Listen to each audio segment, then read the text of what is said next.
So my name is Han. I'm a postdoc working with Mike at UNSW. So this is a joint project with Lichen. And yeah. So in this paper, we're revisiting this old question: how does tax progressivity affect the incentive to become entrepreneur? And in this paper, we're going to focus on pass-through business owners. They account for around 70 to 80% of total entrepreneurs in the US, and they are subject to a simpler tax treatment. They only need to pay personal income taxes, just the same as workers. So if we take a static point of view, this incentive will be affected through two channels. So firstly, with a more progressive tax, it taxes high income realizations with a higher tax rate. So this will discourage high income entrepreneurs to enter. At the same time, it also taxes low income realizations with lower tax rates. So this provides more insurance for low income realizations. So this work in opposite directions. But if we extend this argument into a dynamic life cycle environment, we can easily predict that progressive tax will typically favor young entrepreneurs. On one hand, they are faced with, I'm going to document in this paper, these young entrepreneurs are faced with high uncertainty, so they demand more insurance. At the same time, they also have lower business income. They typically possess lower assets. They run smaller businesses. So this is exactly what we're going to do in this paper. So we're going to think about occupational choice in a realistic life cycle model. And in this paper, we're going to highlight this key role of entrepreneurial productivity learning. So we're going to, so the stand we're taking here is that entrepreneurship is risky and people are uncertain about their innate ability and they need to learn about their ability, and learning takes time. So it turns out this setup will lead us to draw conclusions in completely opposite direction to the conventional literature. The conventional wisdom is that flat tax reforms can be potentially good in a sense that it will remove the distortion towards high income entrepreneurs, and these high productive entrepreneurs will be incentivized to expand the firm size, demanding more labor, pushing up the wages, leading to overall welfare gains. However, in our setup, for the arguments I provided before, these young entrepreneurs are discouraged from entry, and when they haven't learned when they are young, so the uncertainty level remains high when they get older. So this leads to two consequences. So firstly, when they get older, they're also closer to the end of their career, so they don't feel it's worth taking the risk to be entrepreneur anymore. And also because the uncertainty level is very high, so they typically make worse life cycle decisions, occupational choice decisions in the rest of their life. So that's the punchline of our paper. So what we do in this paper is that we're going to use micro-level subjective belief data to infer the learning process. And then we're going to build this learning process into a life cycle model. And in this model, entrepreneurs are faced with both financial friction and information friction. And we're going to use the model to conduct policy counterfactuals. So it's going to be an overlapping generations model. Everybody starts life at age 21, and between 21 and 62, they're going to make occupational choice between either working as a worker or working as an entrepreneur period by period. And after age 62, they can choose to retire. And the four forces affecting occupational choice include this learning process, the uncertainty they have, and also they need to accumulate assets. There's also permanent heterogeneity in the taste of becoming entrepreneur. And in this model, we also have this progressive income tax as in the US. So the states will include this permanent heterogeneity in the tastes.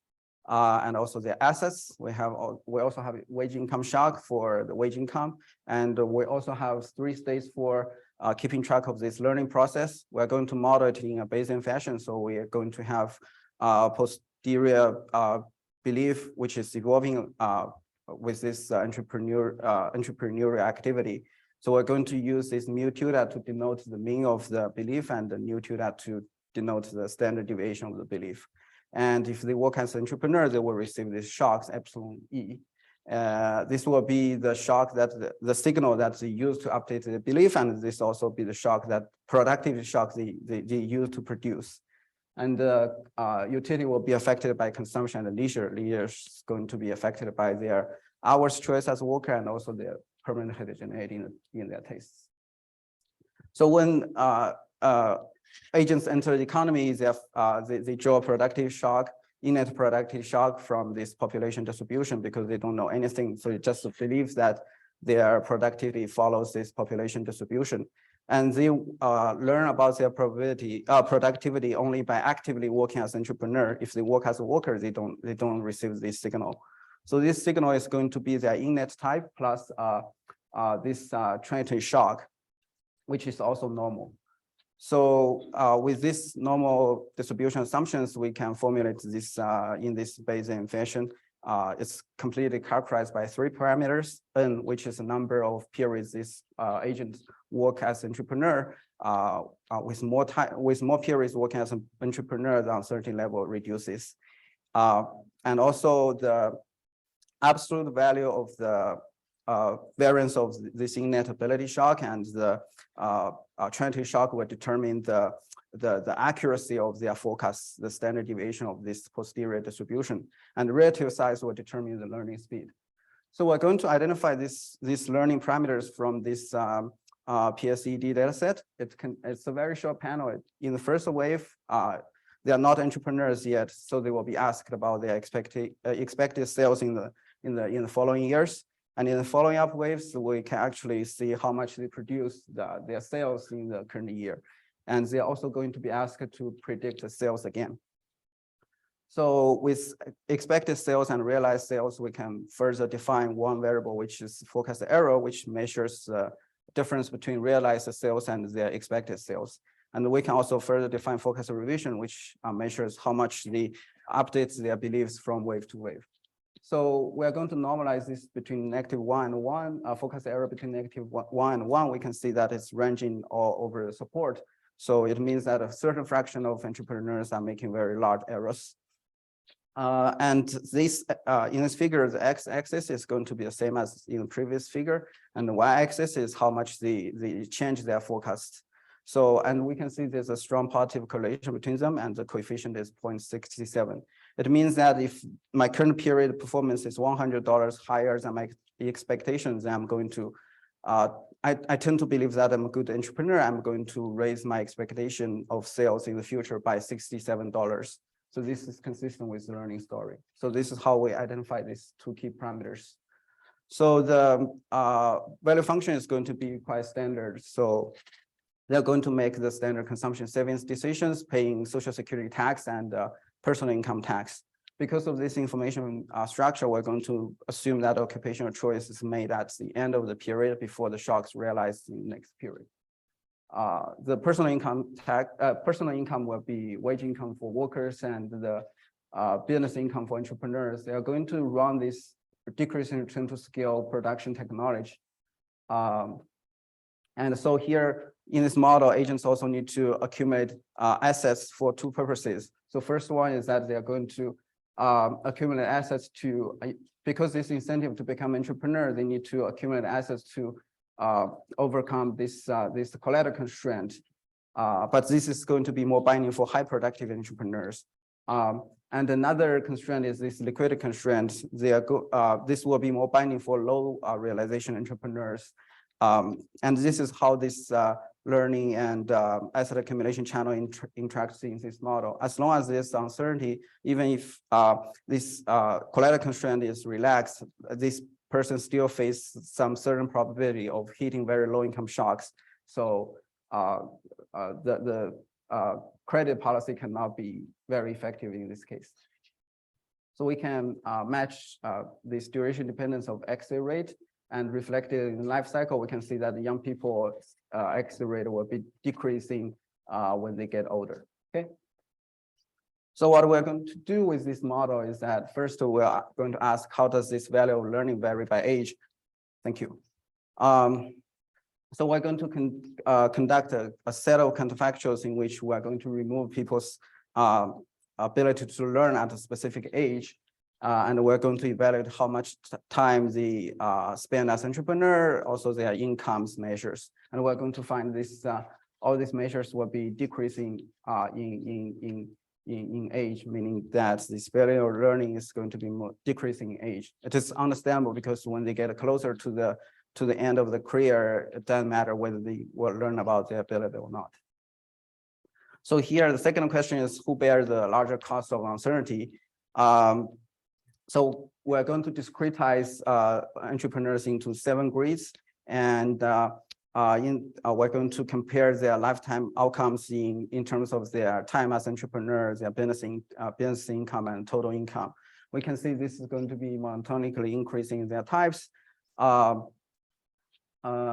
This is understandable because with a high net ability, they tend to receive better signals. They tend to believe they're better entrepreneurs, so they choose entrepreneurship with high probability.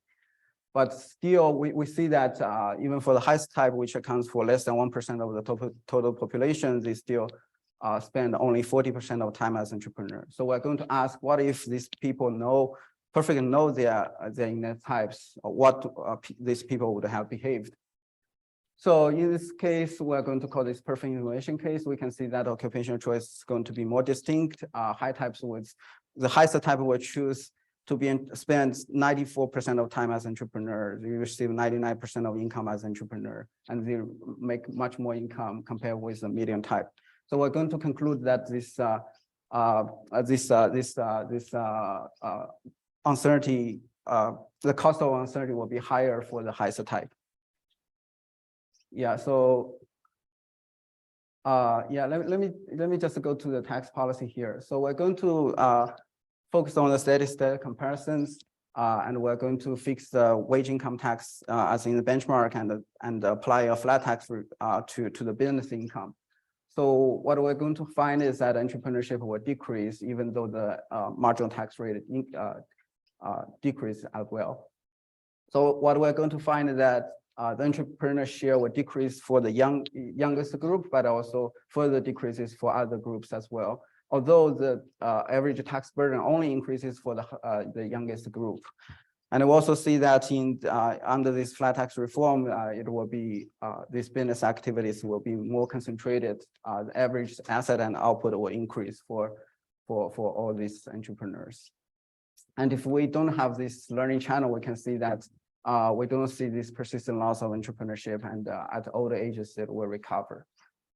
And we're also going to find that in the case with learning, these costs will be monotonically increasing in types. But with perfect information, there's potentially a turning point at the highest type. This is because this general equilibrium effect will dominate in this case. This highest type, they perfectly know their innate ability, so they will always choose to be entrepreneur. And after this flat tax reform, then because other people don't enter, so the potentially will expand their firm size. So this redistribution effect will dominate in this case. So this concludes my presentation. Yeah.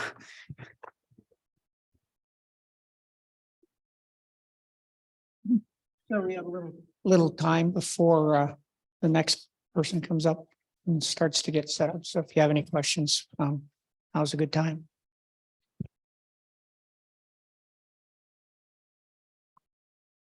Yeah. Thanks very much. Yeah. Oh, sorry. Oh, you have. You do the pass-through thing once with pass-through and without pass-through. I thought we were going to do that at the beginning. You said something.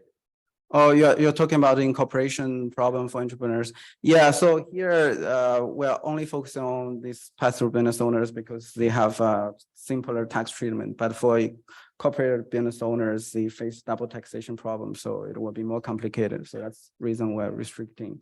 And also, this learning story potentially applies more for these small business owners, but for large businesses, maybe their productivity is going to be following other more complicated processes like a jump process. So that's the reason we're focusing on pass-through business owners. Thank you.